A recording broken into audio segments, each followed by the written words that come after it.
Hi there, Virgo. Welcome to my channel. My name is Lynda, and I would like to thank you for tuning into those energies and influences that are coming through for your December monthly money reading. Crosswatcher energies are interchangeable, and please only take those portions that resonate with you. These are general meanings. Okay, Virgo, off camera, I've performed a protective blessing. I've meditated over and shuffled these cards just for you. Your first card. It's the general atmosphere.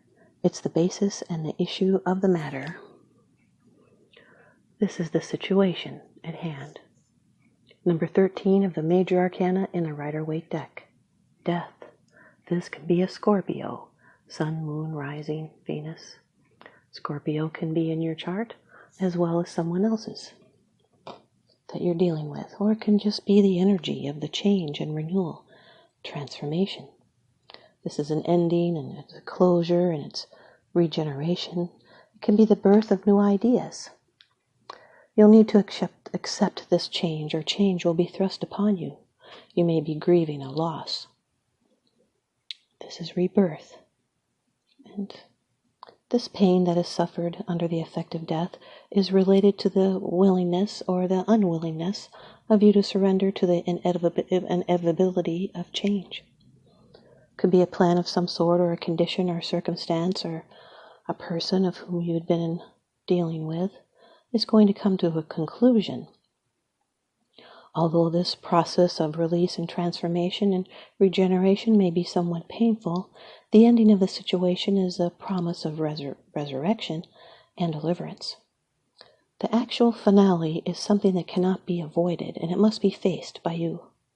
It means the ending of a way of life, a relationship, or a job. It may also indicate the finality of certain behavior patterns and ways of looking at life. This is the death of an old cycle and the beginning of another. The death of a situation, not a person. It's great change or transition, and now the past is left behind and a new cycle of events are coming. You're about to experience a new dimension of life. The slate is clean, and now you can continue. Your second card, and these are the energies that are crossing over your path. These are your subconscious influences. The Six of Swords, Virgo, air energy. This is a card of leaving your troubles behind.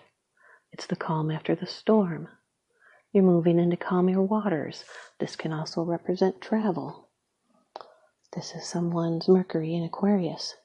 This represents movement of any kind. It's transition and recovery and mental healing and support. There's a calm and undisturbed future ahead. It's this change, it's going to go smoothly, and there's relief, what you left behind. You could even be going on a short trip somewhere. Maybe even this is a spiritual journey.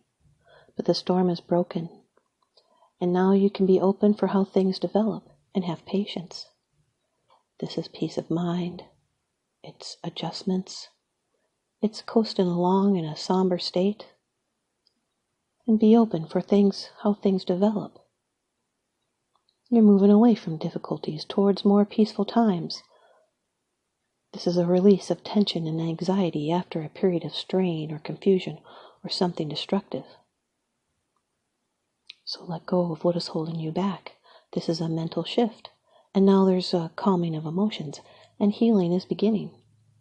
This is also a vacation card, yet you may be grieving a loss. The Death with the Six of Swords, this is putting the past behind you. It could have been a past financial test. It's the end of looking back, and deep change brings relief. Your third card, this is how it affects you. These are the external influences that you're aware of. King of Cups, Virgo, water energy person, Cancer, Scorpio, Pisces, Sun, Moon, Rising, Venus, male or female. This is someone that holds in their emotions. They're composed, they're calm, they're wise, and they can be a counselor and a healer.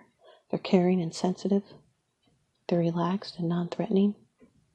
They're reliable, and they have a positive outlook. This is someone that comes through when you need them. You can count on them. The fish is a symbol of creative imagination. This is someone who may be in conflict with the realms of deep emotion, and he can be found in the helping position, yet he needs to stay in touch with his feelings. This is working through fears that bring us to that desirable state where we are wishlessly happy. This is being sensitive and self-possessed, compassionate, cool under pressure, self-sacrificing, discreet, being very diplomatic. He has highly developed social skills. He's very well liked, may even live an alternative lifestyle. They're a wonderful counselor and advisor. The Death with the King of Cups can represent possessive, someone being possessive with probably money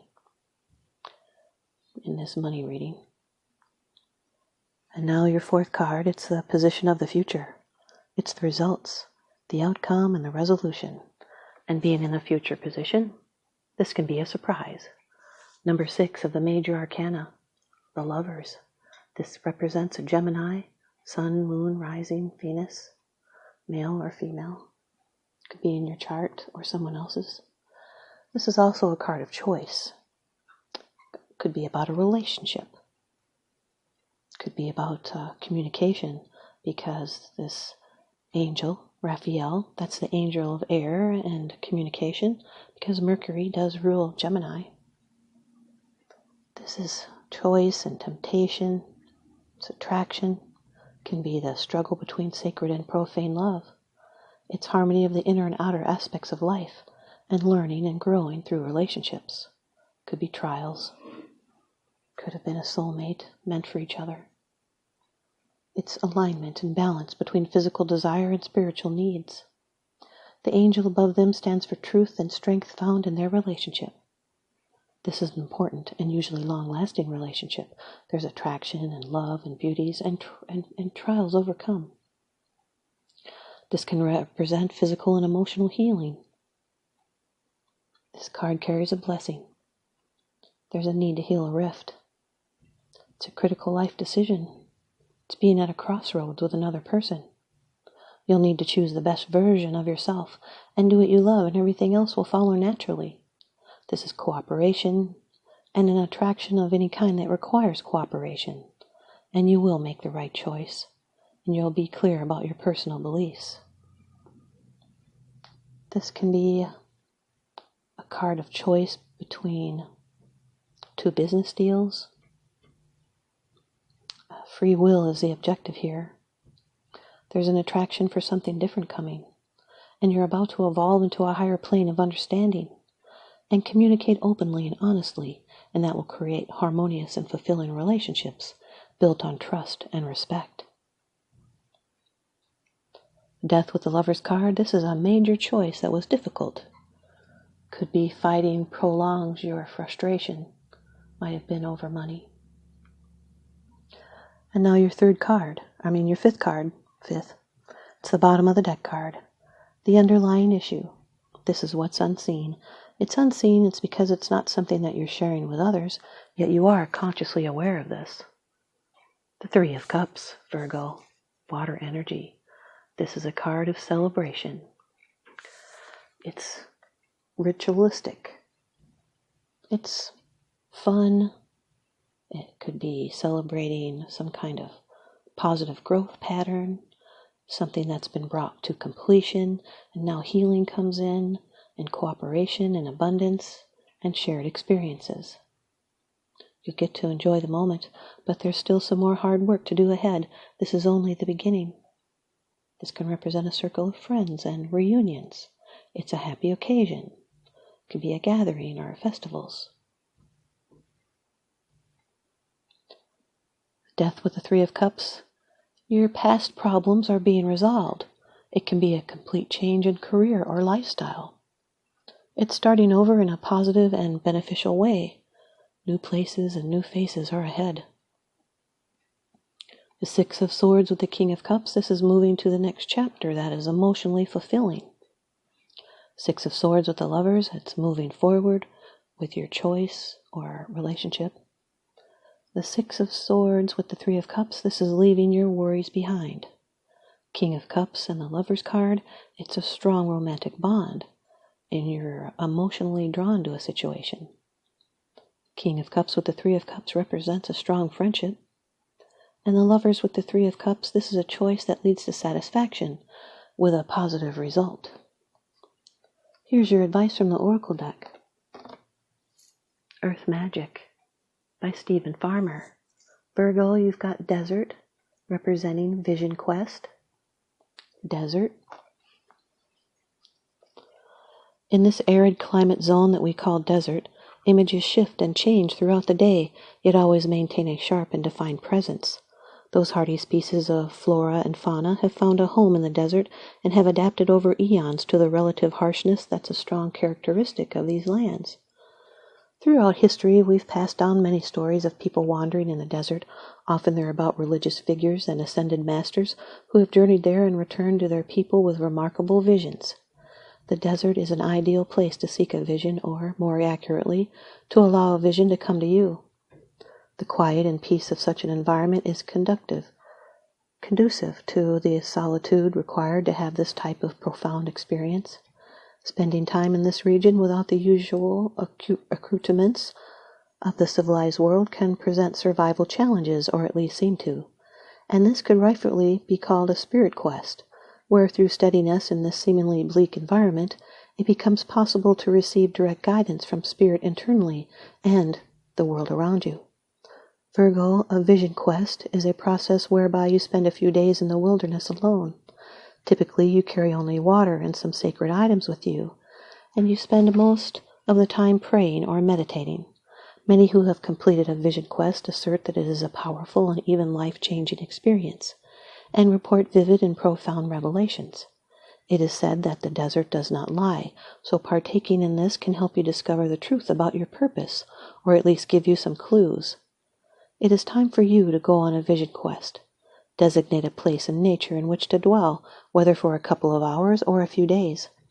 Spend the majority of your time while there praying and meditating. It is best to be in a location where you can truly find solitude, even if it is in a quiet corner of a park for an afternoon. Wherever you go, take your question, concern, or challenge with you into prayer or meditation. Allow it to float around in your consciousness and watch what shows up. This is one of the most powerful cards. By drawing it, what other messages you may have received are amplified threefold. Thanks, you guys, Virgo. I hope you stay tuned in and leave me a comment or a thumbs up, and please subscribe. Now remember, what goes around comes around, so I'm sending you out love and light and blessings. Thanks for watching.